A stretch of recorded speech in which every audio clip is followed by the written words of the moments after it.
America is the greatest hope for the world. It always has been. Are we perfect? Of course not. Do we have our ghosts in the closet? Of course we do. But America is the great hope. America is still the greatest hope for the world. And we need a strong United States. It makes everybody's life better everywhere around the world. And I'm glad we're finally seeing some of that. And what is the backbone of the United States? It's our troops. It's our military. It's our leaders. It's our military families. They are the backbone of our nation. You're seeing the patriotism come back. I love our country. I love our troops. And I'm not going to be ashamed to say that, because I do think it's for our kids and our grandkids, we are by far the best hope for their future. We the people. Why you quiet? It's time to stand up for the truth. How they coming for our kids, so who gon' stand up for the youth? Ay, and we know we win because Yeshua is the proof. Ay, we the people like Gates Garcia, so that's no excuse. John Ondrasik, aka Five for Fighting, has released 6 studio LPs, including the platinum certified America Town and The Battle for Everything, among others. His music has been featured in more than 350 films, TV shows, and commercials, including The Blind Side and The Sopranos. You know his songs Superman, 100 Years, and World. He wrote them all. His songs have earned over 1 billion streams and placed him in the top 10 hot adult contemporary artists. He's joining us right before he kicks off his new tour for April and May, which we will get to. Today, we're going to play the hits by one of our favorite artists, but we're also going to meet John the human, the American, and learn how he is using his music for a bigger purpose to make the world a better place. John, what a pleasure to have you. Thanks for joining We the People. Gates, great to see you again. Thank you for having me. Yeah, so we're going to get into a lot, but Okay. this conversation is really only happening because of the person you are, not the Grammy-nominated #1 song artist. I want the conversation to really reflect just how much of an outlier you are in the art and entertainment community, and how much better our country would be if we had more people like you. And so I think the best place to start this story is how I met you. So I grew up on your music. I know all the songs. I've listened to them hundreds of times, but wasn't sort of intimately familiar with you as a person. And we were at a gathering about a month ago, and we don't have to get into what it was or where it was or anything like that. But we were riding a bus, a little shuttle bus, to a dinner, and it was you, me, and your wife. And so I struck up a conversation, said, "Hey, how you doing? I'm Gates. Who are you?" And you said, "Oh, my name's John, and we're from California." And I said, "What do you do?" And you said, "Oh, I'm in the music business." And so we carried on our conversation about other stuff, and then dinner goes on. And at the end of dinner, this guy gets up that I rode the bus with and steps up to a piano, and I hear the famous notes to 100 Years. And I said, "Holy." So I'm trying to emphasize, this humility you have. How does someone with all your success stay so humble, so grounded? You've been this way your whole career. This comes from somewhere, John. Well, certainly you start with your parents, right? My mom was a piano teacher, piano major, volunteered at the local hospital. My dad was actually an astrophysicist at JPL, an engineer working for NASA, but he ended up taking over the family business and has run that, for 50 years. And he's a very ethical, humble, smart. I've never heard him curse, and I don't think he's ever had a drink. And that's something that I cannot live up to, Gates, at all. I'm not close, but I think it's a lot your parents, but also I think, in my, I don't want to call it a job because it's a blessing, but having a platform with songs people know, you meet true heroes. You meet people who suffer true tragedies. So when you're around people like that, and you're inspired by that, also just the gratitude of, like, I'm living my childhood dream, right? Superman came relatively late. I was in my late 20s. So for me, was so grateful just to be able to have a voice and have people hear it and be able to have people sing my songs back to me and go on tour. So I've always had this kind of innate gratitude, and also the understanding that it's not about me. There's people around me that have been critical in my success. And without them, we wouldn't be talking right now. So a lot of it is kind of, simple kind of gratitude and awareness. And I do think the fact that I had success relatively late in life and I struggled for so long in the business, I think that also gives me perspective on kind of how fortunate I am. Very relatable to me. I'll be 40 in a week, and Mm, on the later side of sort of changing careers and getting into other endeavors, so I can appreciate all the things that you're talking about. And I hope to emulate just maybe 10% of your success. So your dad doesn't drink, but maybe you and I were having a whiskey yes, a we month did. ago, and you told me the story of the name for Five for Fighting. I think a lot of people think it's this grand band, and it's Yeah, John. yeah. But tell the audience how you came up with the name for Five for Fighting, and it's going to frame sort of the rest of our conversation because perhaps no one's a bigger fighter than you, but I love this story. Well, certainly I'm not a good fighter on the ice, but maybe in the culture. But it was actually a funny story in the late 90s. And you'll remember, since you're going to be 40 for a moment. Um, the late 90s, the piano player, singer-songwriter was not on the radio. It wasn't 1977, Billy, Elton John. It was Lilith Fair, boy bands, grunge music. So the record company came to me and said, "Hey, John, we need you to come up with a band name so we can kind of market you differently." And I'm like, really? I mean, I was a little annoyed, but I'm like, "Yeah, okay, whatever you want, I'll bow to the master." And so I just gone to an LA Kings hockey game.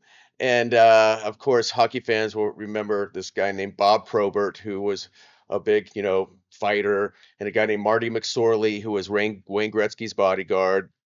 And there was a couple fights that day, and in hockey, if folks who don't know, if you get in a fight, you're a bad boy, and you have to go to the penalty box for 5 minutes, and they call it five for fighting. So when I came back to the record company that night, they said, "All right, you got a band name," and I sarcastically spit out, "Well, how about Five for Fighting?" Expecting them to hate it, and they're like, "Oh, we love it." I'm like, "You're crazy. It sounds like I should be opening for Metallica." And Gates, it got so crazy because as a young songwriter, you play any gig, anywhere, anytime, right? So because of the name, I started getting, booked into these like heavy metal clubs, and I'd show up with my piano and I'd be playing Superman, and there'd be people like moshing in front of me. I'm like, this is an alternate universe I never expected. But as always, there's always silver linings, right? But because of the name Five for Fighting, I think that's led to some of the highlights of my career. I'm a big sports guy, love sports, and to be able to play Monday Night Football, Daytona 500, NHL All-Star games, all these sporting events, you know, John Ondrasik probably doesn't play those gigs, but Five for Fighting does. So there's always silver linings in what may be perceived as marketing failures. But also for me, it's been nice too because it's more about the songs and it's not, so much about the guy. So I like that it's kind of about the songs and here's this band and it's really not a band, it's a guy. So it's worked out fine for me. And I pretty much get a hockey ticket in any city I want one. So that works out well too. Nice side perk, and your humility is spewing out in that answer as well. So let's talk about this fighting. Let's get into some culture, some cultural topics, and what you are doing to shine a light in dark places. What has put you in the spotlight most recently is your support for Israel, Yeah. and you're not Jewish, but you've stood up for Jews as much as anyone, including Jewish people. You see it not as a religious question, but as a moral one. But you're a lone wolf in the music industry. Where is everyone else? I heard you quote MLK one time as saying silence in the face of evil is complicity. Talk about that. It's really sad. It's a historical disgrace, the reaction of the music industry to October 7th.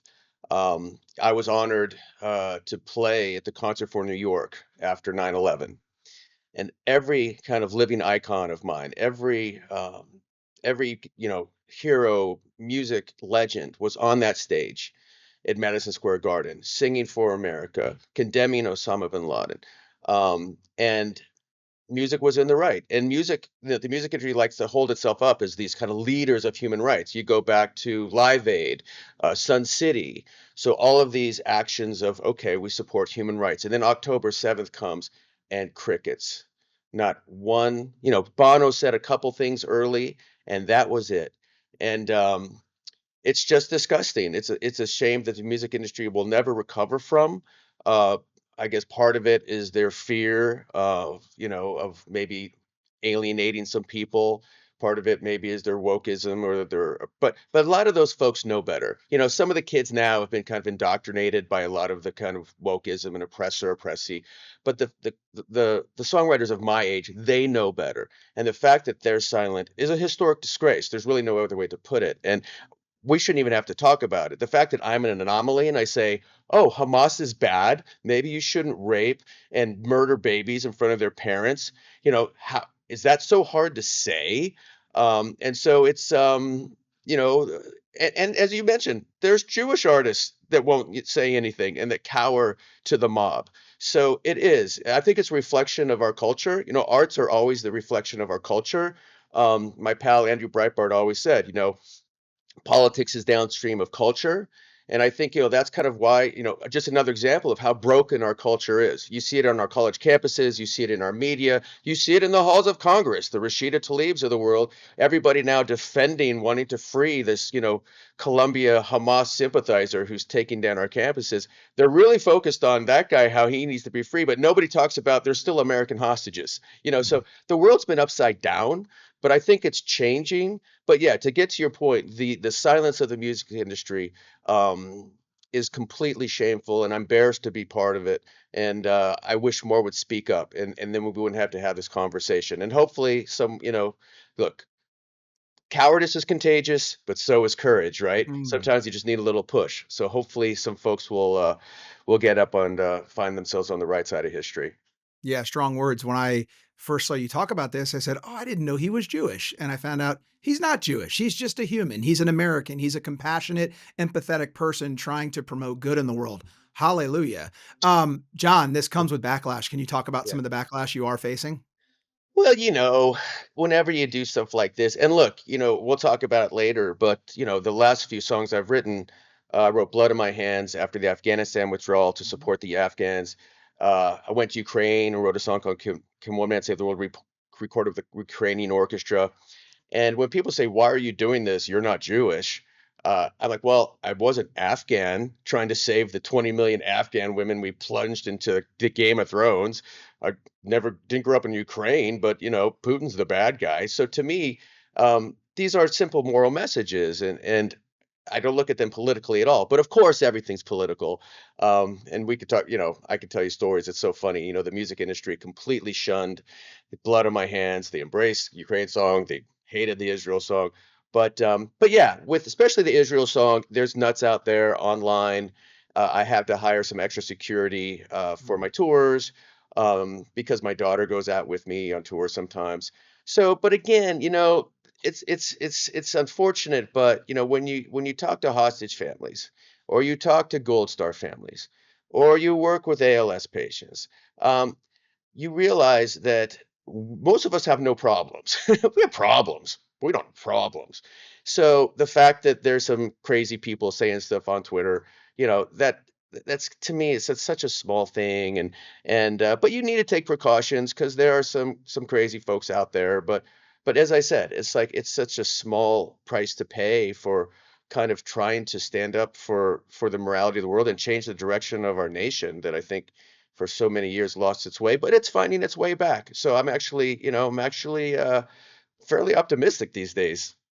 Well, we love optimism on this show, and I think one thing I pull from your answer there is perspective. When you get involved in work like this, it really gives you perspective on what we think is a bad day in our life is could be the best day for people in Yeah, other parts of the world.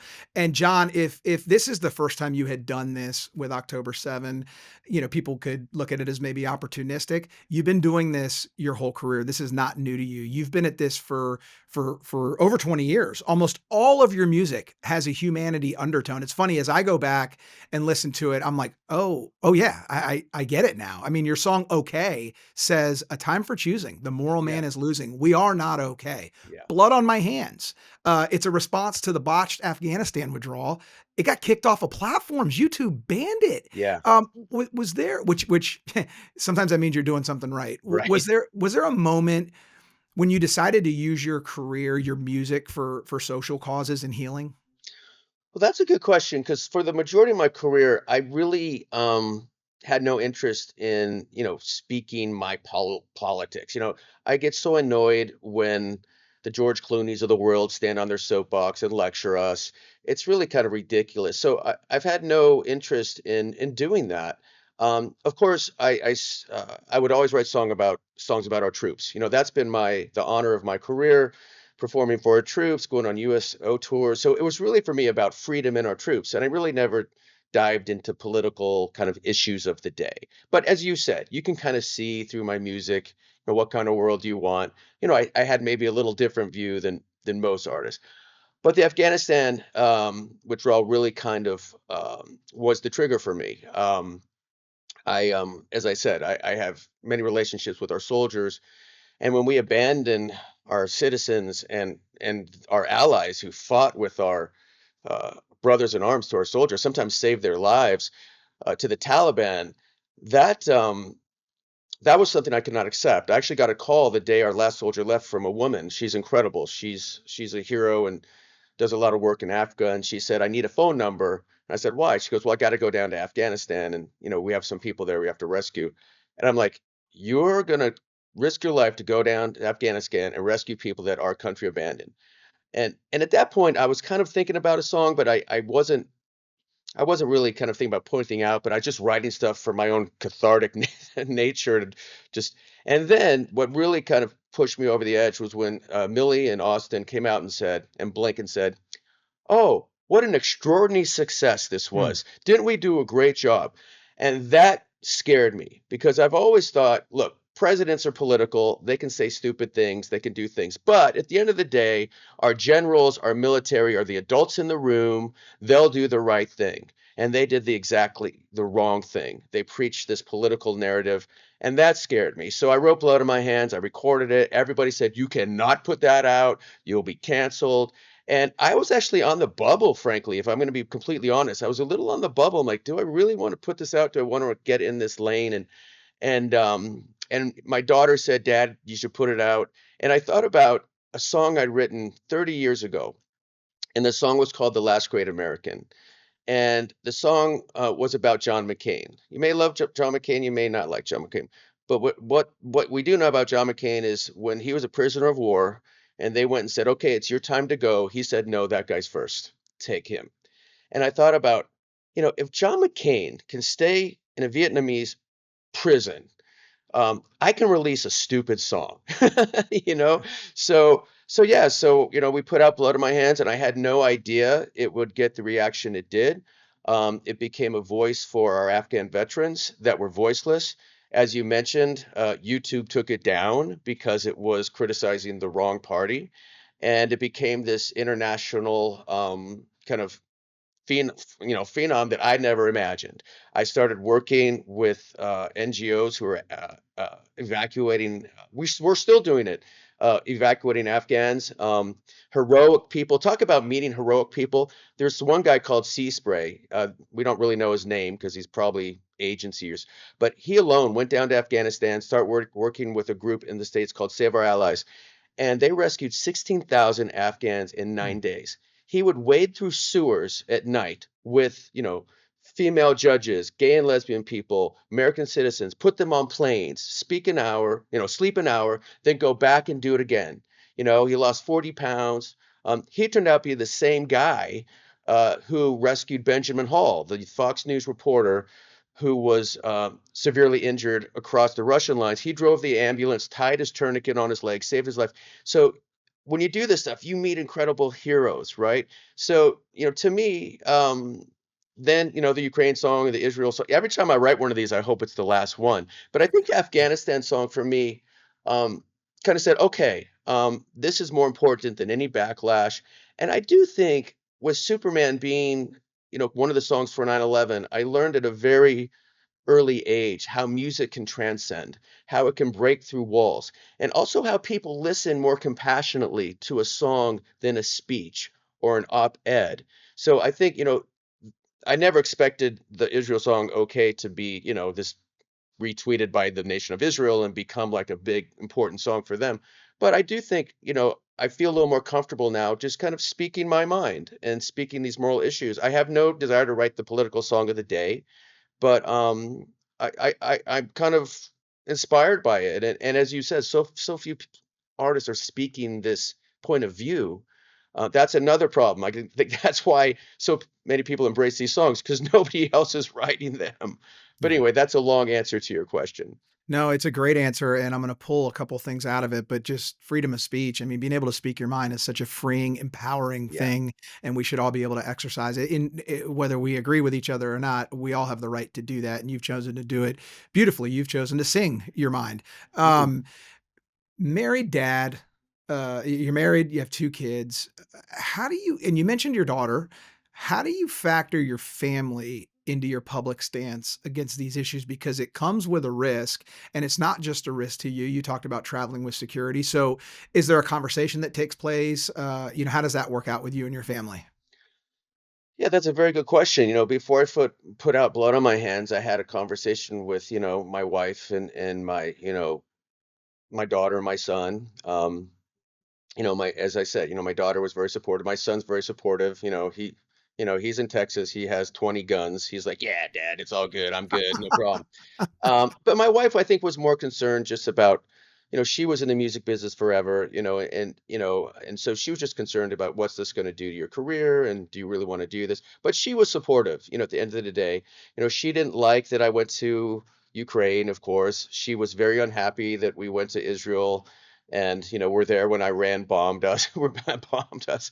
So, I think she was more concerned about, some of these places we're going to, these war zones, which makes total sense. But yeah, they're very supportive. My parents are very supportive. And but yeah, it's a conversation you have because yeah, there is crazy people that do crazy things. But at the end of the day, the more people that speak out, it makes every one of us safer, right? So if everybody's kind of, standing up for freedom and for human rights and being critical of terrorists, then we're all safer. And that's what's so frustrating, right? We shouldn't be the anomaly. We should be the majority and the crazy kooks should be the anomaly. But as I said, I think we're moving in the right direction. So the Hamas, the Ukraine, the Afghanistan withdrawal. I've mentioned that you've done this work forever. It goes back to 9/11 when you did concerts for New York. You always seem to answer the call, John. You meet the moment, which is what this show really celebrates. Courageous people Mhm. that are risking their platform to do something to make the country a better place. You're making the world a better place. And you said this, but it's in my notes. You give a voice to the voiceless. Yeah. You've had number one songs. You've been nominated for Grammys, but John, I get the sense that you measure success differently. You're putting your values over your profits. It'd be a lot easier to make these beautiful hit songs that don't get involved in politics and stream, a gazillion streams, although you do, but you choose values over profits. So, what is your measure of success, John? Well, again, that's a very good question. I mean, certainly, to have a platform, if you're fortunate to have a few songs that kind of become standards, that gives you the platform, right? I could have written "Blood on My Hands in My Closet," and no, my mom would say, "Oh, that's good," but nobody would hear it. So, so you need viability, commercial viability to have a platform, unless you're a pundit, a political pundit or something like that, right? So I certainly wouldn't be talking if Superman in 100 Years and The Riddle weren't popular songs, but you're right. Especially now. Look, I'm on the backside of my career. I have some security. Would I be writing these songs 30 years ago? I don't know. I probably would be afraid to be canceled or my record company say he's not worth the pain. So, but I'm also at a place in my life where there's really not much consequences to do it. But no, you're right. I mean, I was giving a keynote the other day and talking about the song "Okay, We're Not Okay," which did not get one spin on the radio. Uh, every music publication either shunned it or criticized it, but it's got 20 million impressions, and it's really become a song for a whole nation of people who were abandoned by the world and continue to be abandoned. The Jewish people, who feel abandoned by the arts, abandoned by uh, certainly the UN, but abandoned by nations of the world because they have been. And so, as you said, I put "Okay" up there with "100 Years" and Superman as probably the three most significant songs I've ever written. And I think we sometimes think success is, you know, record sales and fame and fortune and, selling out arenas, which is success. And it's great because it gives you a platform and it's amazing just to live your dream. You don't have to be, trying to save the world. It's wonderful. It's amazing. I wish every songwriter could hear their song on the radio. Um, but these other things too. I think I had a friend named Augie Nieto, and he was a mentor to me, and he was the founder of Life Fitness, and he made $100 million, and he married his high school sweetheart. He was on the cover of all the muscle magazines, and in his late 40s, he got ALS. Hmm. And so the irony of this guy who built up all our muscles started to lose his. And he wrote a book called Success to Significance. And there's a difference, success is great, but significance and doing something that matters. That really stuck with me.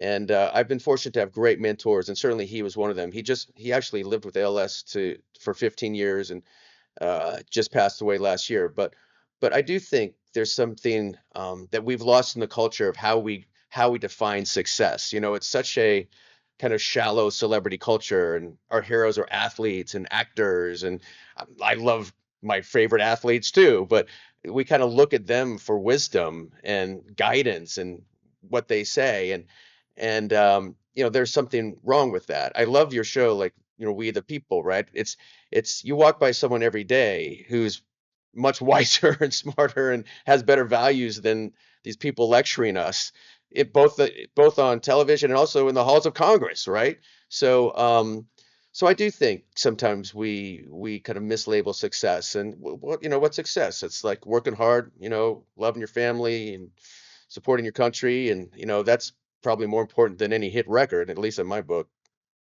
Well, thanks for the We the People plug. What we try to do on this show is take people that have a platform that is riskable, and show how they're willing to put that platform on the line for something greater. And we also try to humanize our guests. You're a big famous rock star, but you live your life. You go to hockey games just like the rest of us do. And I want to demonstrate to our audience that, like, we're all we the people, and we Yeah. can take things from one another. So I appreciate you coming in and giving us your example. What I do with all these episodes is I go back and watch them because I'm not able to take notes during them, and I take notes after, and I'm going to pull success to significance from this. That's a nugget that struck me the minute you said it. I'll read that book, but I'll also Mhm. sort of take that and use that moving forward. The other thing I'll do that I've done before, but I would encourage our audience to do, is to watch the video for OK. I had the opportunity to watch it in your presence.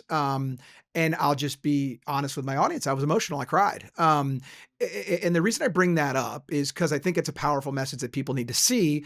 But music is a medium. It's a form of communication. It's storytelling. Songs are 3 minutes long. We listen to them hundreds of times on repeat. We only watch tonight's nightly news once. Right. Maybe we watch a movie twice, Yeah. if it's our favorite, maybe three times. But why is music different as a medium than other forms of entertainment? That's a really good question. I think, And or why is that important? well, I think certainly music touches our hearts, right? Whether there's lyrics or not, music moves us emotionally, like no other medium. And when you think about songs that you hear, that you've grown up on. You hear a song and it places you back in a memory, in a moment of time, and you're like, oh yeah, every breath you take. I was at Zuma 6, on on my boogie board, and where you were when you heard certain songs, and songs kind of map our lives by music, right? So there's what else does that? Nothing. Um, but I also think the musical side of it kind of opens our hearts to what we're saying. If I just read you a lyric, you Mm. might be, oh, that's interesting, or like a poem, and maybe it would move you emotionally, but then if you add music to that, I think it has a much more profound impact on us. And it's so interesting because I've given speeches, I've written op-eds, but when I in my concerts, it's funny, most of my audience is actually in the Northeast. That's where Five for Fighting broke out of. It's Minneapolis, it's Boston, it's New York, it's Chicago. Very blue cities, right? Blue I was gonna states. say bastions of Yeah, conservatism. very blue. Yeah, very blue states, right? And so, when I come out and perform Blood on My Hands, I'll talk about where it came from. And I will certainly be critical of the folks in the administration, but I will talk about, look, we literally rescued people, and this is what, girls can still not go to school, and whatever your political, color, those are not good things. And so when I play it, people listen. Now, do they always agree with me? Do I change their minds? Not really, but they listen. They don't stand up and stomp out. I think that's what music does. And when I hear a song from somebody that's speaking maybe a political view that I don't agree with, I listen, and then I ask myself, well, maybe there's something I need to rethink about. And again, I go back to the concert for New York. That night, most of the people in Madison Square Garden had been down at ground zero, digging through the rubble for a month, right? Finding bodies, body parts, just the worst thing you can imagine. And they'd had no chance to release. Many of them hadn't cried. And I remember standing on the side stage, and The Who came out, and they played Baba O'Reilly, and they blew the roof off Madison Square Garden, and people were singing and crying and hugging each other. What else does that besides music? No speech does that. So that's, I think, where I really learned, okay, music is more than hits and ticket sales. It can really affect the world and really save people's lives. Literally save lives. I interacted with many troops overseas, and they would, tell me how they use music. And the interesting thing, Gates, this is what kind of struck me.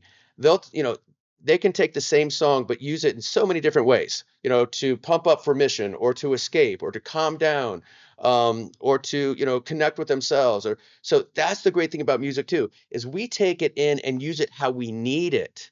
It may have nothing to do with how the songwriter wrote it. And when I give a song out, it's not mine anymore. You take it and you apply it to your life and how you need it the most. No other medium does that, right? So, I'm rambling, but that's why I think music is a probably the most important medium in affecting the culture. And that's one reason why, folks on the right do not understand that. People on the left do understand that. And that's one thing I've been lamenting to my, friends on the Hill. It's like, look, I know you kind of disdain the arts and you like to have us play at your fundraiser, but that's not where the power is. Yeah, what comes to mind, the phrase for me is music is healing. Yeah. I've shared a very personal story with you about how one of your songs got me through an unfortunate time, and it just happened randomly. I had just met you, so your songs were stuck in my head, and tragedy struck, and it really helped me get through a sort of temporary dark time. Mm. And it's funny you talk about listening to the other side. I found myself singing along to or humming songs that I don't initially agree. I don't initially even like realize what they're saying, and my friend would be like, "You know what that song says?" I'm like, "Damn it," and I delete from my playlist. Oh, no. But what strikes me about you, John, is far too many people in your business fall victim to substance abuse, Yeah. and they either don't start families or they create tons of disruption in the families that they have, whether it's fame or being gone too much, living on a bus. How have you been so successful at raising a family and managing a healthy marriage while living the rock star life? It's tough. Look, success can bring a lot of challenges, especially for young people. When you have that kind of fame and fortune and opportunity, it's hard, to make good life choices. And nobody's perfect. And, certainly I've made some choices I wish I didn't. But I think part of it goes back to my parents. I think they instilled some values in me. Part of it too was the fact that I had success so late. I was so grateful in what I was doing. I didn't want to blow it up. But also, my wife Carla, again, who's we've been, you met Carla, and we'll be celebrating 27 years. She Oh was a man. very high-powered executive in the music business. We kind of rode the roller coaster together. She got me my first record deal. So, when I started having success, I was married. Johnny was 1 years old. If you look at the Superman video, you can see Johnny at 1 years old and Carla pregnant with Olivia. Oh, no way. I Yeah, didn't know that. All we right, I got more homework to do. we got the most expensive home movies in history. But so my wife was, such a, my life partner, right? So when I'm on the road, some of those distractions or some of those, opportunities that you might want to stay away from, sure, we're all human, we all have temptation, but I was not going to cheat on my wife. I was not going to make bad decisions, and yeah, I'd have a drink now and then, but with my voice, the way I sing, if I have a drink every night, then I ain't singing. The tour is going to be really short. So a lot of it's pragmatism too.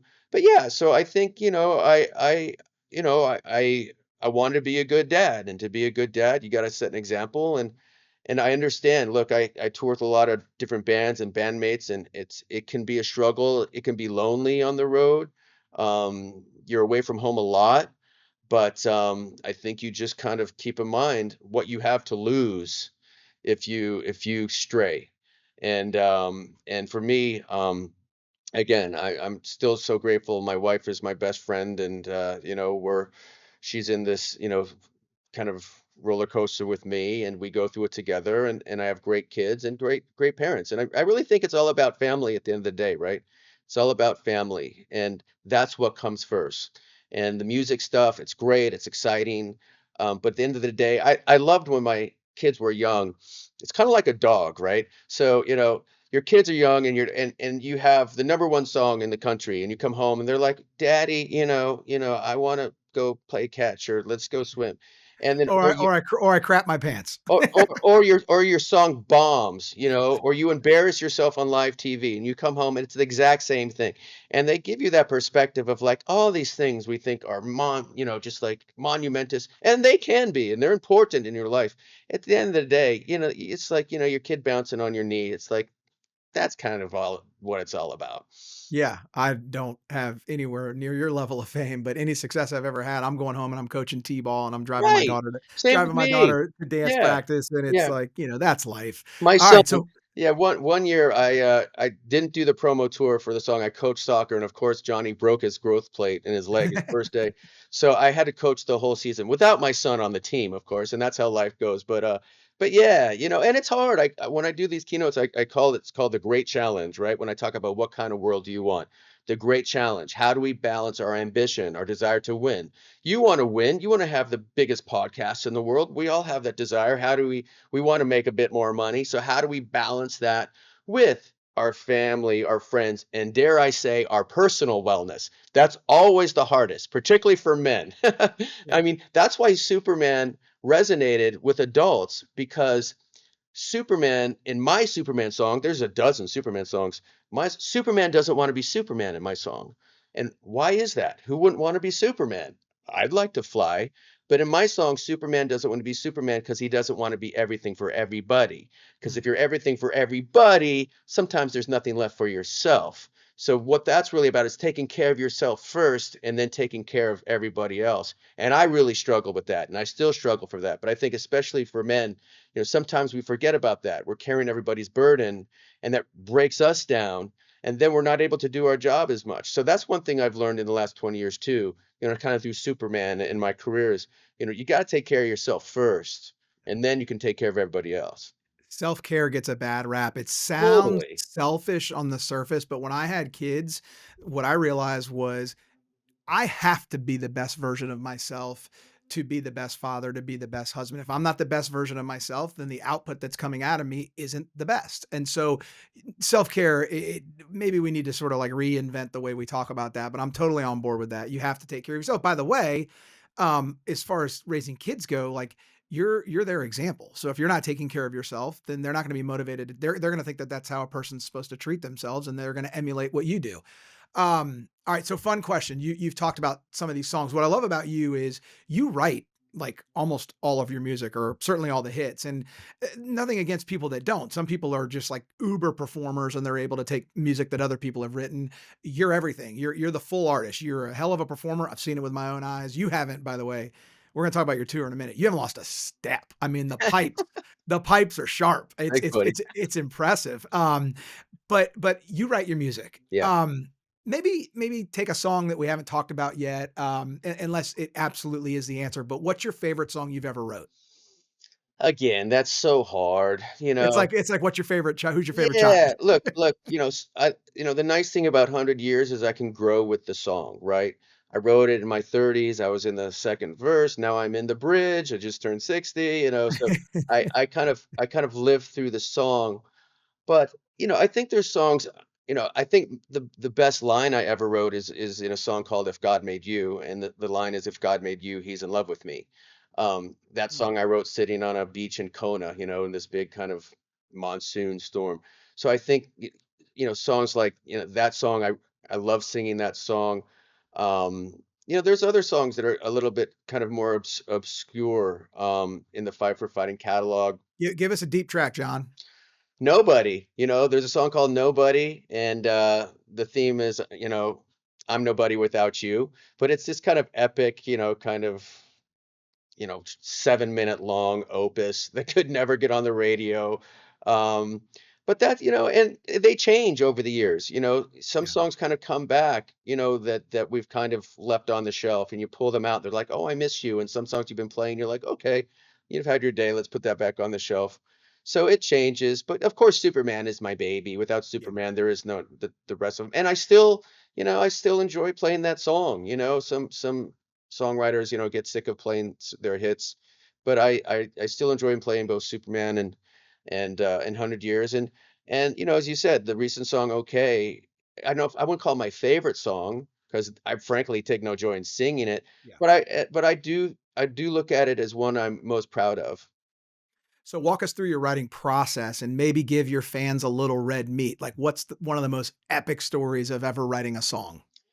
Well, I think as a song or any artist, you need to be always on the lookout. There's always a song, an idea around if you can just see it or hear it. I have a funny story of when Johnny was 5 years old, my grandmother had just passed away, and of course, she lived an amazing life, 93 years old, had a wonderful life. But of course, for all of us, it was traumatic, and especially for my kids, first experience of death, mortality, religion, all this stuff.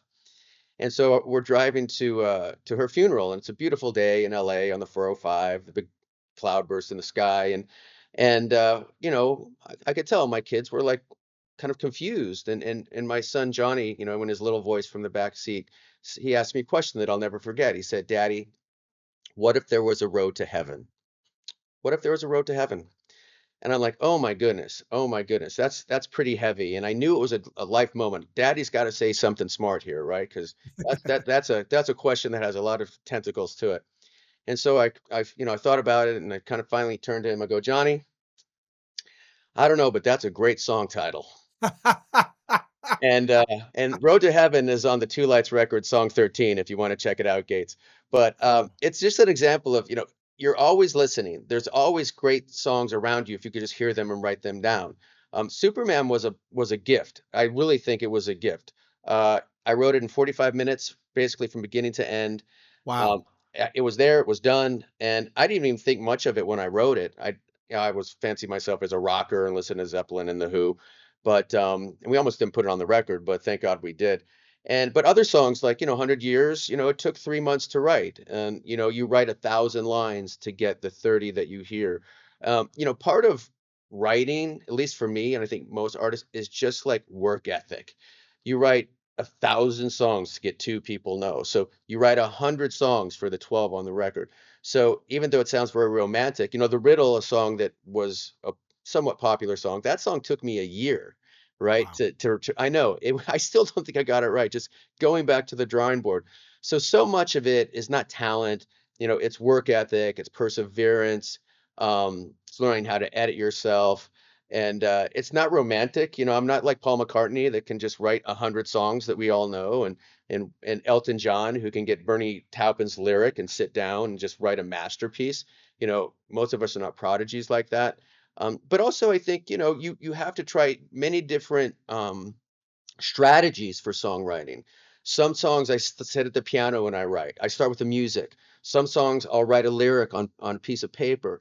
A song like 100 Years was just a concept. I'm sitting at home with the kids and I'm like, future tripping, or I'm like, annoyed at something in the past. And I'm like, can you just enjoy this moment for 1 second?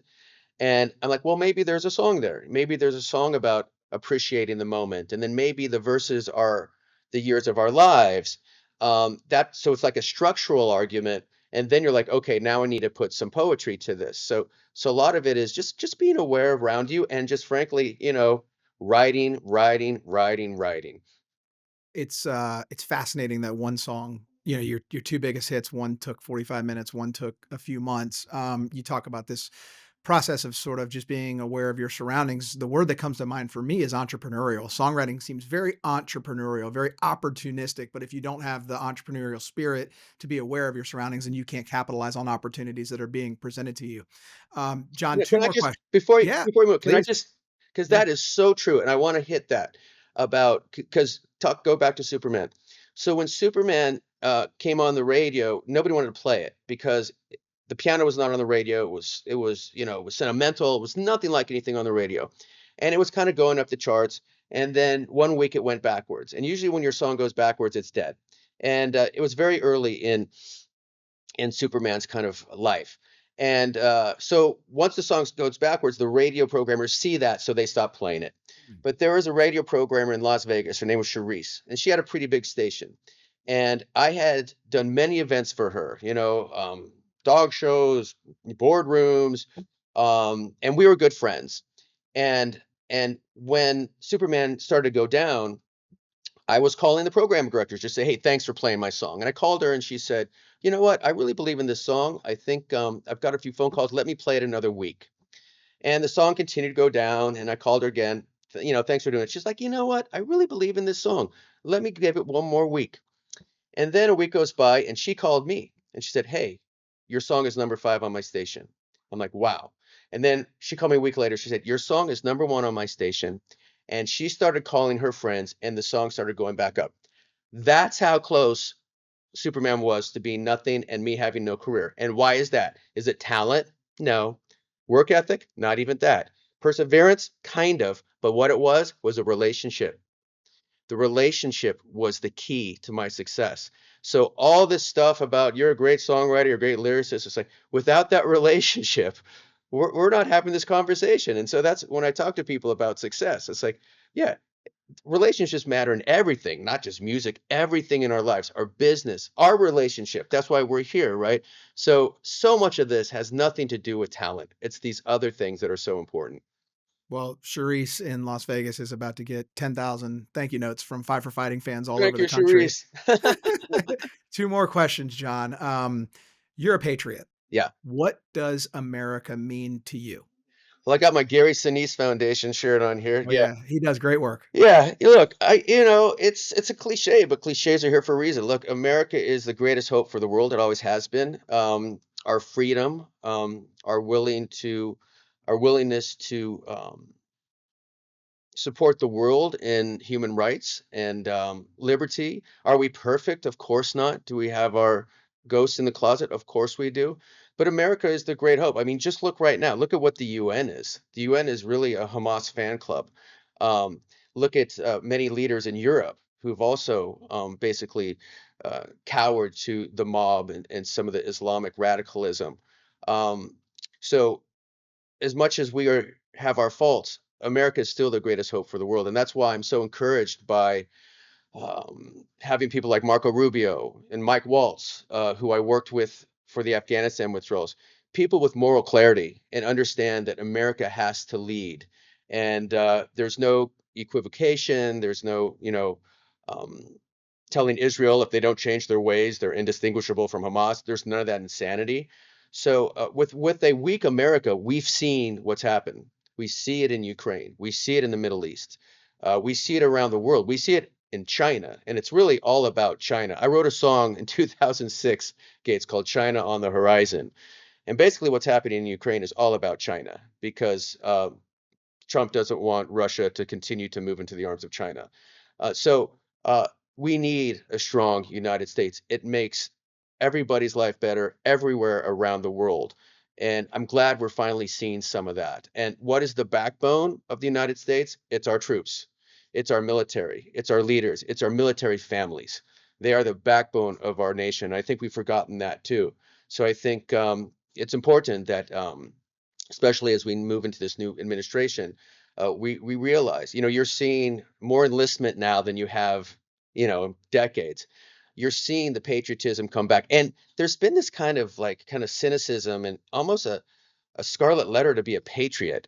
Like, if you're a patriot, that means you support whoever or whatever. It's like patriots shouldn't be political to love your country and to love freedom and also call out the ills of your country and have disagreements and have political arguments. That's fine. But I do think there's so many people that have a disdain for America on the left. They really don't like America, and I think you see that right now with so many of them standing up for this Hamas loving Columbia grad student. It's like they're more concerned about his future than our hostages. So I think there's this disdain for America on the left that for them to become I think, competitive party again, they need to address. They need to address the radicals. And certainly there's some crazy kooks on the right too that we need to stand up to. But again, I love our country, I love our troops, and I'm not gonna be ashamed to say that because I do think it's for our kids and our grandkids, we are by far the best hope for their future. I'm hearing a future song somewhere in here called Patriot, or hey, Yeah. you can call it We the People. I'll give you the name. Yay! So That's a good title. Yeah, so yeah, so John, yeah. the best part for last, we're talking about America. You're going out into America. You're going on tour. I told everybody already, the pipes are as strong as they've ever been. Unfortunately, you're not coming to Tampa. I have bones with that. But where are you I know this tour is a little different. Five for Fighting is a one-man band, but you're taking a team with you. Tell us about it. Where can we find you? Where can we get tickets? Where can we figure out where you are? Well, thank you. Yeah. So I have this great kind of pattern of in the spring and the fall, I take out a string quartet, amazing players, Broadway players, Tony winning players, and we do a more kind of intimate kind of theater show, which is so exciting. And then during the summer, I take out the rock band and we do, the rock concert. So I get the best of both worlds. So yeah, so this spring, starting in April, we'll be going mostly in the Midwest with the string quartet. Very intimate show, very family show. We have special guests. It's a lot of fun. And then this summer we'll be going out with the rock band in August and putting them back on the road. But yeah, the blessing of my career is I get to go to all these small towns in America. I see America like I just checked off my 50th state.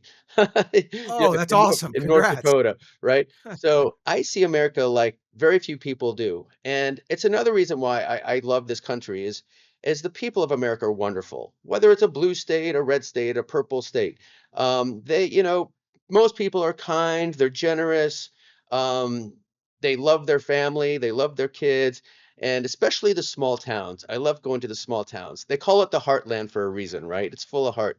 So I just love going out with these folks and talking to people and playing music and talking about what's going on in the world and sharing a laugh and a smile and a conversation. So we can't wait. Yeah, we go out in April, and you can find all the dates at fiveforfighting.com, or Instagram is Five for Fighting Music, John Ondrasik, Twitter, blah blah blah. But so yeah, so we'll be out there, and we actually were in Tampa last year, so we get down to Florida a lot. So we'll be down there. I imagine perhaps in the fall, certainly next year, if we don't get there sooner. Cool. Well, I'll let you wear your favorite hat today, but I know your second favorite hat is the We the People hat I gave you. Heck Um, yeah. John, your message is just so powerful. It's so warm. It's so genuine. It's everything that needs to be shouted into microphones or sung beautifully into microphones. So, we the people are so grateful that you spent some time with us. But please continue to carry this message on throughout the country and throughout the rest of the world.